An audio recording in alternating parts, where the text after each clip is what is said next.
স্বাগত জানাচ্ছি গেম অনের সাথে আছে আমি পিঙ্কি সানোয়ার। প্রতি শুক্রবার গেম অন নিয়ে কিন্তু আমরা রাত ৮টায় থাকি আপনাদের সাথে।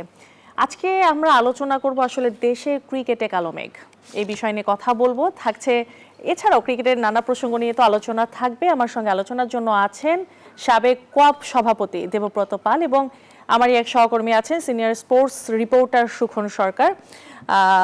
আপনাকে ওয়েলকাম আমাদের সাথে। সুখন, আপনাকেও ওয়েলকাম। ধন্যবাদ।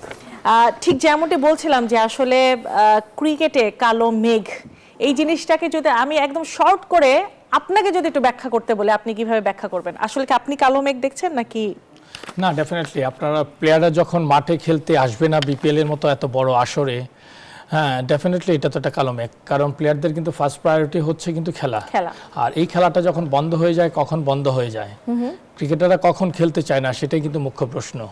বিকজ ডেফিনেটলি তাদের যে বক্তব্য শুনেছি আর বিগত সময়ে যে কার্যক্রমগুলো দেখেছি, যে ক্রিকেট বোর্ডের প্রতি কিন্তু আপনার সকলের একটা আস্থাহীনতা কিন্তু রয়েছে। আপনি দেখবেন যে ক্রিকেট বোর্ডের নির্বাচনটা যেই পদ্ধতিতে হয়েছে, এই পদ্ধতিতে কিন্তু আপনার জেলা বিভাগীয় কাউন্সিলর বলি, ক্রিকেট সংগঠক বলি, তাদের একটা আস্থাহীনতা ছিল। যারা নির্বাচনে অংশগ্রহণ করেছে তাদের একটি আস্থাহীনতার অভাব ছিল। ক্লাবগুলোর যে যারা অফিসিয়াল, হ্যাঁ মেইন স্টেক হোল্ডার, তাদের একটা আস্থাহীনতার অভাবে কিন্তু আপনার ফার্স্ট ডিভিশন লিগটাও কিন্তু পূর্ণাঙ্গভাবে হলো না।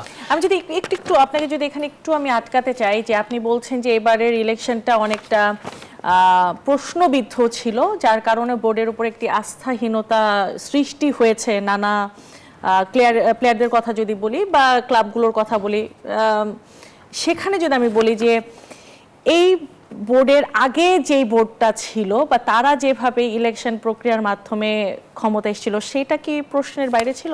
না না, প্রশ্নের বাইরে কিন্তু কোনোটাই না। তাহলে তখন কেন আপনারা প্রশ্ন করেন? না না, আমরা কিন্তু সবসময় প্রশ্ন করেছি, আমাদের জায়গা থেকে কিন্তু প্রশ্ন। আপনি দেখবেন যে 5ই আগস্টের পর যে পরিবর্তনটা হলো, ক্রিকেট বোর্ডের প্রায় ম্যাক্সিমাম ডিরেক্টর পদত্যাগ করলেন। একটা ভঙ্গুর অবস্থায় কিন্তু ফারুক আহমেদের নেতৃত্বাধীন ক্রিকেট বোর্ডটা একটা ভঙ্গুর অবস্থায় কিন্তু চলছিল। আপনি যদি দেখেন তার পরবর্তীতে আপনি যদি দেখেন ফারুক আহমেদকেও কিন্তু রিপ্লেস করা হলো। হঠাৎ করে পরিচালকরা তার বিরুদ্ধে অনাস্থা আনলেন এবং তৎকালীন ক্রীড়া উপদেষ্টারও একটি সমর্থন ছিল, যে কারণে ফারুক আহমেদ বেশি দিন কিন্তু থাকতে পারেনি। তারপর বর্তমান সভাপতি যেভাবে আসলেন, তিনি দেশে আসলেন ব্যক্তিগত কারণে, পরবর্তীতে তিনি একদিনের মধ্যেই আপনার এনএসসির কাউন্সিলর হয়ে গেলেন এবং সভাপতি হয়ে গেলেন। সো পরবর্তীতে তিনি আবার কিন্তু নির্বাচনে অংশগ্রহণ করলেন এবং নিজের মতো করে তিনি নির্বাচনের কাউন্সিলর নির্ণয় করলেন।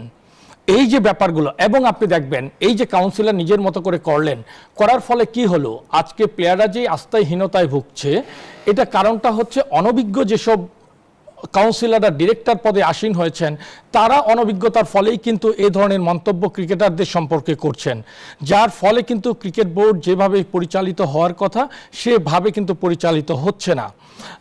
ডেফিনেটলি কয়েকজন ক্রিকেটার আছেন, সংগঠক আছেন, তারা অভিজ্ঞ, কিন্তু মূল জায়গাগুলোতে যারা ছিলেন ক্রিকেট বোর্ড পরিচালনার অভিজ্ঞতায় কিন্তু তারা একেবারেই কিন্তু নতুন। আপনি দেখেন জেলা বিভাগের আপনার সংগঠকরা আস্থাহীনতায় আছে, আমি বললাম ক্লাবের সংগঠকরা আস্থাহীনতায় আছে, এর সঙ্গে খেলোয়াড়রা যুক্ত হলেন। প্রশ্ন আসে যে খেলোয়াড়রা যে আন্দোলনটা করলেন সেটার যৌক্তিকতা সম্পর্কে প্রশ্ন আসতে পারে। ওই জায়গাটায় যদি আমি বলি, আপনি কালো মেঘের কথা বলেছেন, একজন পরিচালক ডেফিনেটলি ক্রিকেটারদের সম্পর্কে অপমানজনক বক্তব্য রেখেছেন, এটার প্রতিবাদ হওয়া উচিত। কিন্তু ক্রিকেটাররা মাত্র 10 ঘন্টার আলটিমেটাম দিয়ে বিপিএল খেলাটাকে বন্ধ করে দেওয়া, সেই জায়গাটায় আমার কাছে মনে হয় প্লেয়ার্স অ্যাসোসিয়েশনের পক্ষ থেকে তারা আরও অভিজ্ঞতার পরিচয় দিতে পারত। আমি যদি একটু সুখন আপনার কাছে আসি, আপনি অনেক ক্লোজলি মনিটরিং করেছেন এই জিনিসগুলো এবং আপনারা সবসময় মাঠে ছিলেন, আপনারা দেখেছেন। আমি যদি আপনার কাছে একটু জানতে চাই সুখন, দর্শকদের জন্য, যে আমরা যে প্রেস কনফারেন্স দেখলাম বা কোয়াবের পক্ষ থেকে যেই বারবার যে ঘোষণাগুলো শুনছিলাম, সেখানে কারেন্ট প্লেয়ারদেরকে আমরা দেখেছি। সো কোয়াবে কি যারা বর্তমানে ন্যাশনাল টিমে খেলছে তারা কিভাবে আন্দোলনে আসতে পারে? এটা কি আমি যদি বলি যে সাম্প্রতিক সময়ে আমরা যদি বিশ্ব ক্রিকেটের দিকে তাকাই, এটা কি খুব কমন সিনারিও যে ক্রিকেটাররা মাঠে না গিয়ে তারা এক জায়গায় এসে আন্দোলন করে বলছে আমরা খেলবো? আমি আপনার প্রশ্নটা বুঝতে পেরেছি। আসলে কারেন্ট প্লেয়াররা কোয়াবের সাথে সংযুক্ত থাকাটা আসলে আমার কাছে মানে ব্যক্তিগতভাবে আমি মনে করি যে সংযুক্ত থাকাটা যুক্তিসঙ্গত না। কারণ কারেন্ট প্লেয়ার যারা আছে, যারা মাঠে খেলছে এবং যারা জাতীয় দলের প্রতিনিধিত্ব করছে এবং জাতীয় দলের হয়ে পারফর্ম করছে, বাংলাদেশের মানুষকে গৌরব অর্জন করে দিচ্ছে বা ভালো কিছু করার চেষ্টা করছে, তাদের সুবিধা দেখার জন্য কিন্তু কোয়াপ, এবং তাদের কি সুবিধা কি অসুবিধা সেই জিনিসগুলোকে কোয়াপ হচ্ছে নিয়ন্ত্রণ করবে এবং দেখবে এবং বিসিবির সাথে ডিল করবে, ডিল করে সেটি একটি স্বাভাবিক প্রক্রিয়ার মাধ্যমে তাদের সমস্যাগুলো সমাধান করবে। এখন যে মাঠে খেলছে সেই যদি কোয়াবের সহসভাপতি হয়, সভাপতি হয়, সেক্ষেত্রে কি হবে? উনি তার সমস্যা যতটুকু না তার চাইতে বেশি দেখিয়ে মানে একটা হযবরল অবস্থা তৈরি করবে, এবং যেটা আমরা বললাম যে হযবরল অবস্থা তৈরি করবে, এবং সেটাই কিন্তু আসলে ঘটলো শেষ পর্যন্ত। সুখন, আপনি যদি দেখেন যে একজন ডিরেক্টর তার সোশ্যাল মিডিয়াতে একটা স্ট্যাটাস দিয়েছে, সেটা নিয়ে হাউকাউ বেঁধে গেল, সেটা নিয়ে এত কিছু আসলে, এটা কোনো অফিশিয়াল স্টেটমেন্টও ছিল না। এটা যদি বিসিবির পক্ষ থেকে কোনো অফিশিয়াল স্টেটমেন্ট হতো তাহলে প্লেয়ার অনেক কিছু বলতে পারতো। সোশ্যাল মিডিয়া কেন্দ্রিক হয়ে যাচ্ছে আমরা অনেক বেশি, যে সোশ্যাল মিডিয়াতে একটা স্ট্যাটাসের জন্য আমরা খেলা মানে বিপিএল এর মতো একটা খেলা বয়কটের পর্যন্ত আমরা চলে গেলাম। আমি কিন্তু এটাই আপনাকে প্রশ্ন করেছি, আমার যেটা লাস্ট বক্তব্য ছিল সেই জায়গাটায় আমি আসতে চাই যে ক্রিকেটাররা 10 ঘন্টা, আমি বলি যে প্রশ্নটা কিন্তু তারা 10 থেকে 12 ঘন্টা সময় দিয়েছেন ক্রিকেট বোর্ডকে, that was not the enough time.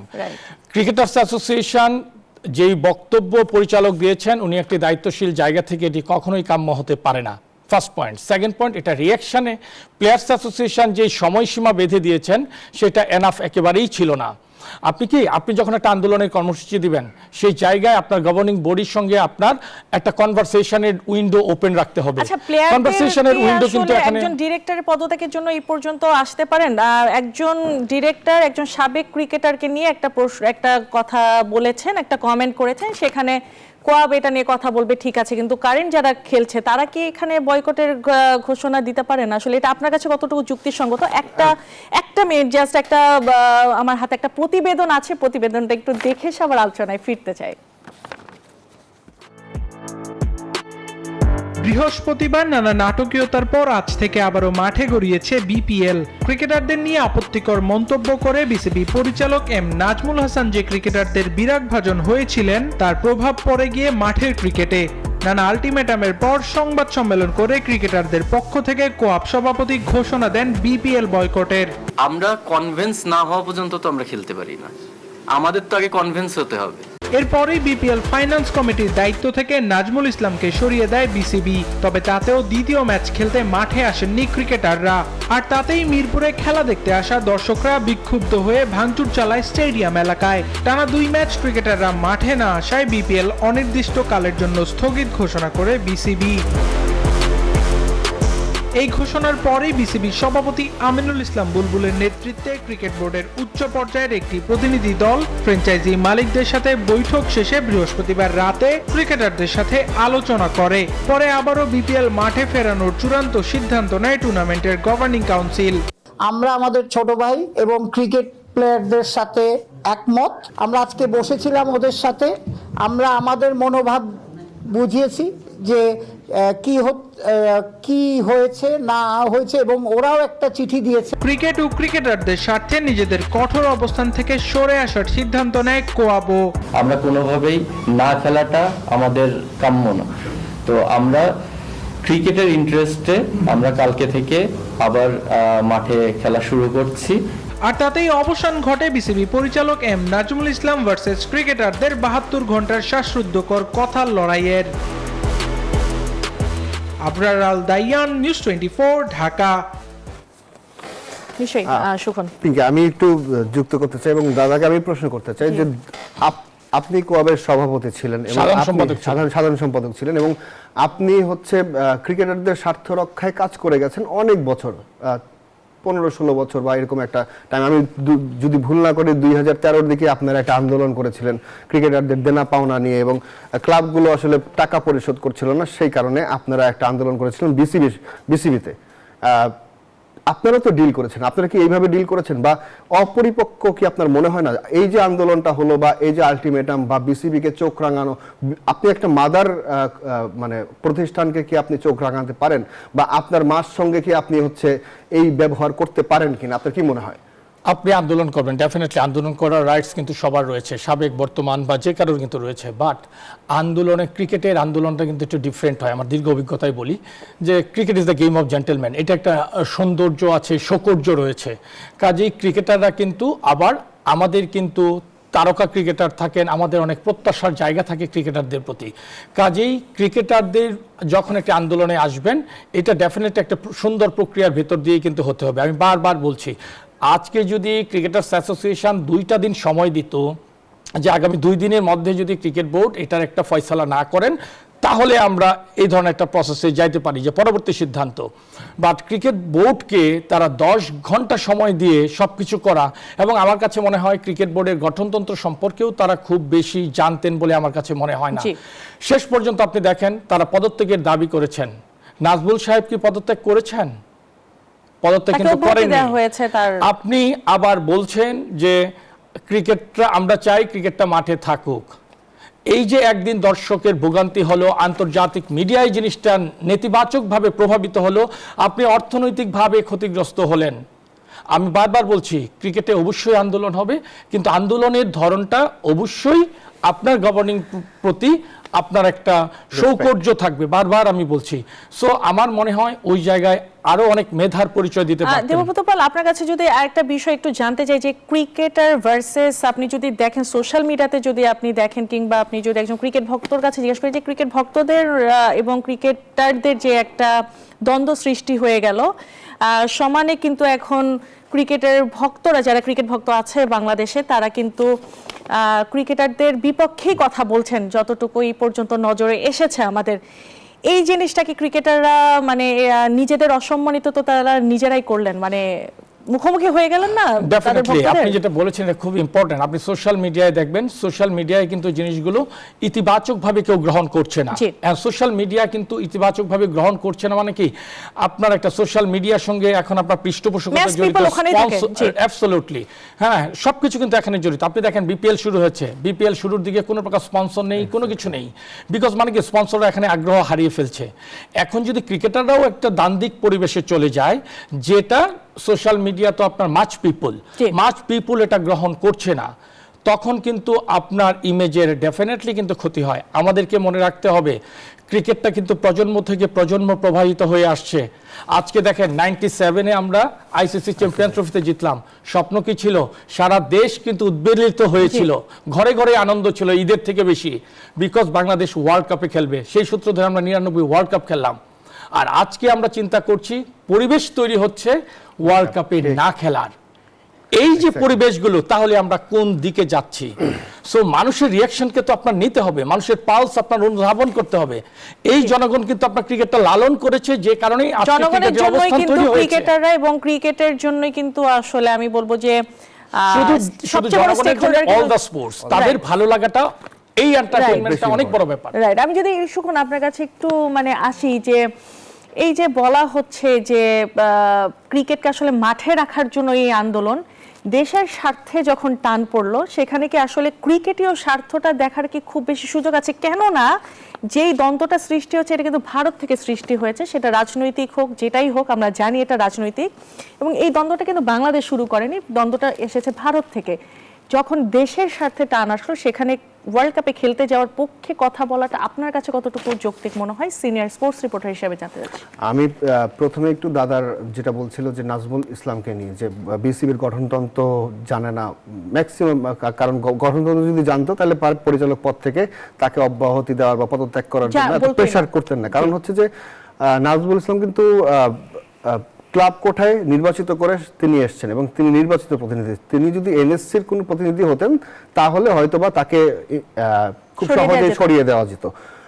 So সেই কারণে যখন কেউ আন্দোলন করতে আসে বা যখন কারো বিরুদ্ধে আন্দোলন করতে আসা হয়, তখন আসলে টোটাল কনস্টিটিউশনটা জেনে আসতে হয়। এবং বিসিবির উপরে চড়াও হওয়াটা ক্রিকেটারদের উচিত না, কারণ বিসিবি আছে জন্য ক্রিকেটাররা আছে, এবং ক্রিকেটাররা আছে জন্য বিসিবি আছে, এবং সবকিছু মিলিয়ে বাংলাদেশের আবেগের জায়গা ক্রিকেট এবং বিসিবি। তো বাংলাদেশের আবেগের জায়গাটা যেন নষ্ট না হয়, সেই জায়গাতে আসলে নজর দেওয়া উচিত প্লেয়ারদের, এবং নিজেদেরও পারফরমেন্স করা উচিত, এবং নিজেদের মান সম্মান ধরে রাখার দায়িত্ব ক্রিকেটারদেরই। ঠিক আছে। তো আপনি যে প্রশ্নটা করলেন যে ক্রিকেট এবং হচ্ছে দেশ, যে বিশ্বকাপ, একদিকে আপনি যদি চিন্তা করেন যে বিশ্বকাপ খেলাটা আমাদের জন্য ইম্পর্টেন্ট, আবার একদিকে যদি চিন্তা করেন যে আমাদের দেশের স্বার্থটা খুব বেশি গুরুত্বপূর্ণ। আর অ্যাজ পার আই নো, আগামীকাল এটার একটা সমাধান হতে পারে। কারণ আইসিসির একটি প্রতিনিধি দল আসছে এবং তাদের সঙ্গে সরকার এবং বিসিবি বসে আলোচনা করে একটা সমাধান আসবে যে আমরা বিশ্বকাপ সুখন আমরা আবারও আলোচনায় ফিরবো, একটা বিরতির সময় হয়ে গেছে, বিরতিতে যেতে হচ্ছে। দর্শক কোথাও যাবেন, আমরা ফিরে আরো আলোচনা করব, সঙ্গে থাকুন। বিরতির পর আবারও স্বাগত জানাচ্ছি গেম অনে। আমার সঙ্গে আছে কিন্তু দেবব্রত পাল এবং আমার সহকর্মী সুখন সরকার। আমরা কথা বলছি আসলে ক্রিকেট নিয়ে। আমি যদি দেবব্রত পাল আপনার কাছে আরেকবার আসতে চাই, সেটা হচ্ছে ঠিক যেমনটা বলছিলাম যে আসলে ক্রিকেটীয় স্বার্থ এবং দেশের স্বার্থ এই দুইটা নিয়েই আসলে এত আলোচনা, এত সূত্রপাত। এখন যদি বলি যে আইসিসি যদি এখানে নমনীয়তা না দেখায়, যদি তাদের কথা মতো যদি এখন ভারতেই ওয়ার্ল্ড কাপ খেলতে হয় বাংলাদেশকে, তাহলে বাংলাদেশের এখানে পার্টিসিপেট করাটা কতটুকু যুক্তিসঙ্গত হবে? কেননা সিকিউরিটির একটা প্রবলেম আছে, প্লেয়ারদের সিকিউরিটি দিলেও কিন্তু যারা খেলা দেখতে যাবেন সমর্থক এবং যারা খেলা কভার করতে যাবে আমাদের সহকর্মীরা, তাদের সিকিউরিটির ব্যাপারে কিন্তু আইসিসি কোনো সিকিউরিটি এই ব্যাপারে কিন্তু দিবে না, এটা কিন্তু ভারতের সিকিউরিটির ব্যাপার। সেই ক্ষেত্রে আপনি কি বলবেন?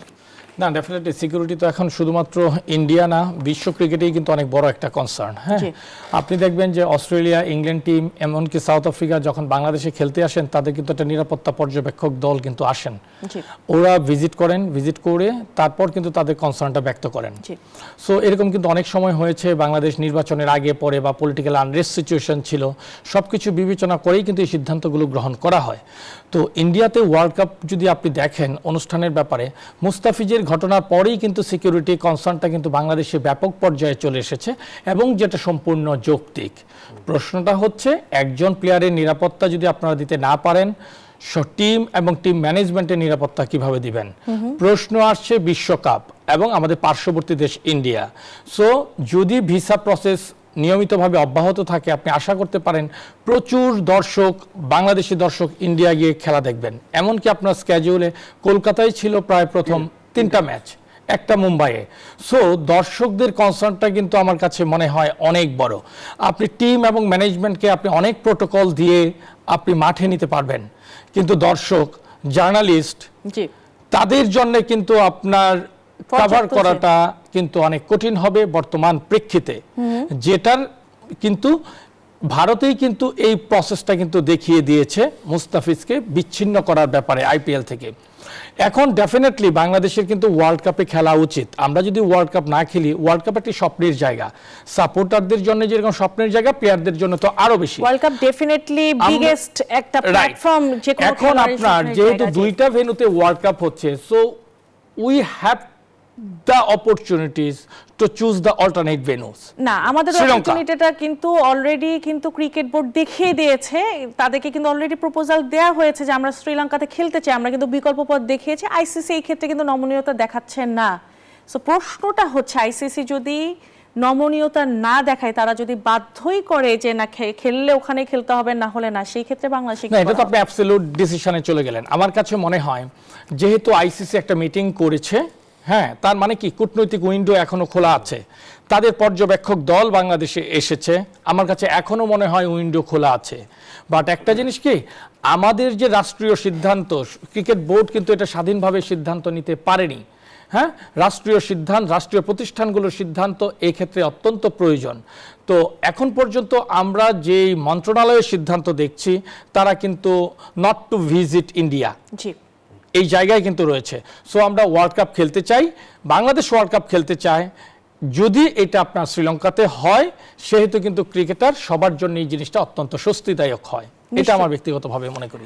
নিশ্চয়ই সুখন, আমরা যদি একটু দেখি যে যেভাবে আসলে ইন্ডিয়া বাংলাদেশকে বলল যে আমরা আসলে মুস্তাফিজকে এখানে খেলাতে পারবো না, এবং বাংলাদেশ পরবর্তীতে যখন এটা এগেনস্টে বললো যে তাহলে আমরা ইন্ডিয়াতে খেলতে যাব না, সেক্ষেত্রে আমরা হঠাৎ করে তামিম ইকবালের একটা স্টেটমেন্ট দেখলাম। যখন মুস্তাফিজকে সরানো হয়েছে, কোয়াবের থেকেও কোনো ধরনের কথা আসেনি, তামিম ইকবালের থেকেও কথা আসেনি, কারো থেকে কথা আসেনি। ক্রিকেট ভক্ত এবং যারা ক্রিকেট বিশ্লেষক, তাদেরও কিন্তু এটাই কথা যে তখন আপনারা কথা বললেন না, পরবর্তীতে যখন দেশের স্বার্থ নিয়ে কথা হচ্ছে, তখন তামিম ইকবাল স্ট্রেট বললেন যে আসলে ফাইন্যান্সিয়াল কিছু ব্যাপার দেখালেন। তিনি দেশের স্বার্থের উপরে ক্রিকেটের স্বার্থকে রেখেই আসলে তিনি কথা বলেছেন। এই ব্যাপারে আসলে আপনি, আপনার কি মতামত, বা আপনি এই জিনিসটা কিভাবে দেখেন যে আসলে মুস্তাফিজকে সরানোর পর তাদের কাছে কোনো স্টেটমেন্ট আসেনি, পরবর্তীতে আসলে যে সেটা স্টেটমেন্ট বুঝতে পেরেছি। আসলে কোঅপ সেই সময় কিন্তু আসলে তোলেনি, মানে কি বলে, কোনো আওয়াজ তোলেনি। আওয়াজ তোলেনি। বাট তামিম ইকবাল যে কথাটা বলেছে সেটা যে একেবারেই অযৌক্তিক ব্যাপারটা সেরকমও না। সবকিছু মিলে ওই যে দাদা বলছিল যে আমাদের খেলাটা চালিয়ে যাওয়াটা গুরুত্বপূর্ণ। এখন তামিম ইকবাল যে কথাটা বলেছে ফাইন্যান্সিয়াল কিছু ইস্যু দেখিয়েছে এবং সেটা কিছুটা সত্য। তামিম ইকবাল কিন্তু বলে নাই যে ভারত যাই খেলতে হবে। তামিম ইকবাল বলছে যে ক্রিকেটের স্বার্থে আমাদের খেলা উচিত। এখন সেই খেলাটা মেবি হতে পারে শ্রীলঙ্কায়, হতে পারে অন্য কোনো ভেন্যুতে, হতে পারে ভারতে, যদি সরকার এবং বিসিবি সিদ্ধান্ত কিন্তু নেয়। বিসিবি তো একবারও বলেনি আমরা খেলবো না। যদি সিদ্ধান্ত নেয় এবং তারা যদি আইসিসির সঙ্গে কমিউনিকেশন করে স্যাটিসফাই হয়, সেই ক্ষেত্রে তারা সিদ্ধান্ত নিতে পারে। বাট তামিম ইকবাল যে কথাটা বলেছে সেটা হচ্ছে যে ক্রিকেটের স্বার্থে আমাদের বিশ্বকাপ খেলা উচিত, কারণ বিশ্বকাপ যদি আমরা না খেলি তাহলে আমাদের কিছু প্রবলেম ফেস করতে হবে। কারণ তখন ইফ আইসিসি আমাদেরকে সেকেন্ড টায়ারে নামায় দেয়, তখন আমার সাথে জিম্বাবুয়ে ছাড়া কেউ খেলবে না, ছোট দলগুলো ছাড়া কেউ খেলবে না। তো সেই ক্ষেত্রে কি হবে, আইসিসির থেকে যে আমরা যে ফান্ড পাই সেই ফান্ডের অনেক অংশই কমে যাবে। এবং যখন আপনার দল জিম্বাবুয়ের সাথে খেলবে, যখন আপনার দল কেনিয়ার সঙ্গে খেলবে, আপনার কি ধারণা যে আপনার স্পন্সররা আইসিসিরা আপনাকে স্পন্সর করবে? আপনি বিসিবির বা বাংলাদেশের ক্রিকেট ডেভেলপমেন্টের ক্ষেত্রে যে বড় পরিকল্পনা করছেন বা পরিকল্পনা নিয়ে আগাচ্ছেন, সেটার জন্য যে ফাইন্যান্সিয়াল সাপোর্ট দরকার, সেই সাপোর্টটা তো তখন কমে যাবে। আলটিমেটলি লং টার্মে কি হবে, লং টার্মে যদি এই সাপোর্টগুলো না থাকে, ডেভেলপমেন্ট কাজ না হয়, সেই ক্ষেত্রে আস্তে আস্তে ক্রিকেট গোয়িং ডাউন, নিচের দিকে চলে যাবে। সো তিনি স্পষ্ট করে বলেন নাই যে ভারতে গিয়েই খেলতে হবে। এই পজিশন, মানে এই ভারত বিষয়ে কিন্তু এটা স্পষ্ট করে বলেনি যে ভারতকে না খেললে। আমি যেটা বলি যে ভারত বিষয়ে কিন্তু স্ট্যান্ড সবারই এক জায়গায়। দেশের জনগণ বলেন, আমরা সাংবাদিক বলেন, সরকার বলেন এবং বিসিবি বলেন, সবারই স্ট্যান্ড হচ্ছে একটা জায়গায় যে আমরা ভারত যে খেলবো না। এবং আজকেও বিসিবির, কালকে আইসিসি দল টিম আসবে বিসিবির সঙ্গে বসার জন্য, এবং আজকেও কিন্তু বিসিবি স্টেটমেন্ট দিয়েছে যে ভারত ছাড়া আমরা যে কোনো জায়গায় বিশ্বকাপ খেলতে রাজি আছি। আইসিসি টিম আসছে এবং টিমের সঙ্গে আমরা আলোচনা করব, সরকারও সেখানে থাকবে, একটা ইতিবাচক সিদ্ধান্ত কালকে আসবে। নিশ্চয়ই। একটু যদি আবারও ফিরি যে একদিন আসলে বিপিএল বন্ধ ছিল এবং একদিন বিপিএল বন্ধ থাকার কারণে কিন্তু ফাইন্যান্সিয়াল অনেক লস হয়েছে ফ্র্যাঞ্চাইজিগুলোর। এই জিনিসটা আসলে বিপিএল বন্ধ না রেখে যেই প্রতিবাদটা করা হয়েছে খেলোয়াড়দের পক্ষ থেকে, সেই প্রতিবাদটা আসলে অন্য কোনভাবে হতে পারতো যেখানে এই খেলাটা মাঠে থাকতে পারতো? শুনুন, যে কোনো আন্দোলন, আপনি বাংলাদেশে যত আন্দোলন হয়েছে, হ্যাঁ, বড় বড় আন্দোলনের কথা না বললাম, আপনাকে আলোচনার টেবিল খোলা রাখতে হবে। জি, আপনি আপনার সঙ্গে যে মিসবিহেভ করেছেন, হ্যাঁ, ক্রিকেটাররা কিন্তু মাঠে খেলেও কিন্তু এটা জবাবটা দিতে পারতেন। এক্স্যাক্টলি। জি, আমার কাছে মনে হয় ক্রিকেটাররা না খেলার পরে যে রিয়াকশনটা তারা পেয়েছেন, তারপর তারা সিদ্ধান্ত বদল করেছেন, তখন তারা জিনিসটা অনুধাবন করেছেন। জি। আমি শুরুতেই বলেছি, ক্রিকেটাররা যদি 2 দিন সময় নিত, যে আগামী 2 দিনের মধ্যে যদি ওই পরিচালকের বিরুদ্ধে ব্যবস্থা গ্রহণ করা না হয়, তাহলে আমরা একটি সিদ্ধান্ত গ্রহণ করবো না খেলার। ক্রিকেটারদের কিন্তু চূড়ান্ত আন্দোলনের মূল লক্ষ্যই হচ্ছে না খেলাটা। তো আপনি শুরুতেই যদি না খেলেন, তাহলে ওটার ভ্যালু তাহলে অনেকটাই কিন্তু আপনি যদি সময় দিতেন 2 দিন, 2 পক্ষের মধ্যে আলোচনা হতো, একটা গ্রহণযোগ্য জায়গায় যেতে পারতেন। আমি বারবার বলছি, আপনার না খেলাটা কখনোই গ্রহণযোগ্য সিদ্ধান্ত হতে পারে না, এটা কিন্তু চূড়ান্ত আলটিমেটাম। সো এটার জন্য আমার কাছে মনে হয় ক্রিকেটারদের পরিচালকের বিরুদ্ধে তারা যে অবস্থান নিয়েছেন সেটা সঠিক ছিল, কিন্তু আন্দোলনের যে টাইম ফ্রেমটা, এটা একটু সময় নিয়ে করা উচিত ছিল। তাদের ম্যাচুরিটিটা আরো বাড়ানো উচিত কিনা, আপনার কি মনে হয়? না, ডেফিনেটলি। আপনার শুনেন, আমরা যারা খেলছে তুলনামূলকভাবে তো তারা অ্যারাউন্ড 34 ওরকম হবে। তো সিদ্ধান্ত গ্রহণ কিন্তু এগুলো পরিপক্কতার প্রয়োজন, অনেক অভিজ্ঞতার প্রয়োজন। একটা অ্যাসোসিয়েশন চালানোতে কিন্তু সাংগঠনিক অভিজ্ঞতার প্রয়োজন। এই জায়গাটায় হয়তো একটু ঘাটতি রয়েছে। একটা বিরতিতে যেতে হচ্ছে, আবারও বিরতি থেকে ফিরে আলোচনায় ফিরবো। কোথাও যাবেন না, ফিরছি কিছুক্ষণের মধ্যে। বিরতির পর আবারও স্বাগত গেম অনে। দর্শক, আমার সঙ্গে কিন্তু কোয়াবের সাবেক সাধারণ সম্পাদক আছেন দেবব্রত পাল এবং আমার সঙ্গে আছেন সহকর্মী সুখন সরকার। আমরা একদম শোয়ের শেষ ভাগে আছি। সুখন, যেটা আমরা আলোচনা করছিলাম যে বিশ্বকাপে বাংলাদেশের খেলা উচিত কি উচিত না, কালকেই কিন্তু আসলে এটা সমাধান হয়ে যাবে। আইসিসি টিম যখন টিম আসছে এবং বাংলাদেশ সরকার এবং বিসিবি বসছে তাদের সঙ্গে, তার মানে আমরা একটা সুন্দর সলিউশনের পথে এগিয়ে যাচ্ছি। দেবব্রত দা কিন্তু ছিলেন, ক্রিকেটের সঙ্গেই ছিলেন এবং ভবিষ্যতেও থাকবেন। আপনার আসলে কোন সিদ্ধান্তটা হলে আপনি খুশি হবেন? জিনিস কি, আমাদের চাওয়াটা, আমাদের যে প্রত্যাশাটা বা ক্রিকেট বোর্ডের স্টান্স, এটা কিন্তু স্টান্সটা হচ্ছে বাংলাদেশ শ্রীলঙ্কায় খেলতে চায়। আমার মনে হয় গভর্নিং বডি হিসেবে আইসিসি অত্যন্ত গভীরভাবে জিনিসটি বিবেচনা করা উচিত। যেহেতু আপনার অভিভাবক সংস্থা, সেহেতু এবং নিরাপত্তার ব্যাপার, এটা কিন্তু অত্যন্ত স্পর্শকাতর একটা ব্যাপার। হ্যাঁ, আমি এখনো মনে করতে চাই আইসিসি একটা নিরপেক্ষ জায়গা থেকেই জিনিসগুলো দেখছে। কারণ আপনি টুর্নামেন্টের 20 দিন 25 দিন আগে যখন স্ক্যাজুয়াল চেঞ্জের কথা বলবো, ভেন্যু পরিবর্তনের কথা বলবো, তাদের জন্য অত্যন্ত কঠিন। বাট প্রেক্ষাপট যেই জায়গায় দাঁড়িয়েছে, নিরাপত্তার মতো স্পর্শকাতর ব্যাপার সামনে এসেছে, যার কিন্তু ভিত্তি কিন্তু অত্যন্ত গুরুতর।